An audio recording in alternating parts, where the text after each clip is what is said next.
চাঁপাইনবাবগঞ্জের বিভিন্ন মহাসড়কে বেড়েছে ৩ চাকার যানবাহনের দৌরাত্ম্য। অবৈধ এসব যানের অবাধ চলাচলে প্রতিনিয়ত ঘটছে দুর্ঘটনা, বাড়ছে হতাহত। স্থানীয়রা বলছেন, কর্তৃপক্ষের উদাসীনতায় মহাসড়কে ত্রিচক্র যানের দৌরাত্ম্য নিয়ন্ত্রণ সম্ভব হচ্ছে না। তবে মহাসড়কে এসব যান চলাচল বন্ধে নানা পদক্ষেপ নেওয়ার দাবি করেছে পুলিশ প্রশাসন। চাঁপাইনবাবগঞ্জ থেকে SM সাখাওয়াত জামিল দোলনের প্রতিবেদন, জানাচ্ছেন সুরাইয়া অনু। আইনের তোয়াক্কা না করে চাঁপাইনবাবগঞ্জ রাজশাহী ও চাঁপাইনবাবগঞ্জ শিবগঞ্জ মহাসড়ক দাপিয়ে বেড়াচ্ছে CNG চালিত অটোরিকশা সহ ৩ চাকার যানবাহন। এদের বেপরোয়া চলাচলে প্রতিনিয়ত ঘটছে দুর্ঘটনা।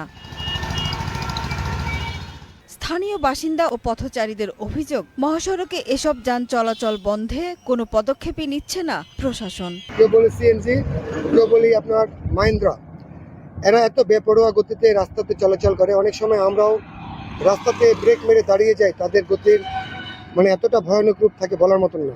হাই রোডে আসার পরে এদের এত বেগতিতে এরা চালায় যে প্রতিনিয়ত রাস্তায় দুর্ঘটনা ঘটে। CNG এবং মাহিন্দ্রা এগুলা কর্তৃপক্ষ যেন নিয়ন্ত্রণ করে। প্রশাসনকে এর আগেও বিভিন্নভাবে অবহিত করা হয়েছে, বাট প্রশাসন, চাঁপাইনবাবগঞ্জের পুলিশ প্রশাসন কি মনে করে জানি না, এরা এইভাবে পদক্ষেপ নিচ্ছে না। এটা খুবই দুঃখজনক। নিয়মিত অভিযান চালানোর পরেও এদের দৌরাত্ম্য বন্ধ করা যাচ্ছে না বলে জানিয়েছে কর্তৃপক্ষ।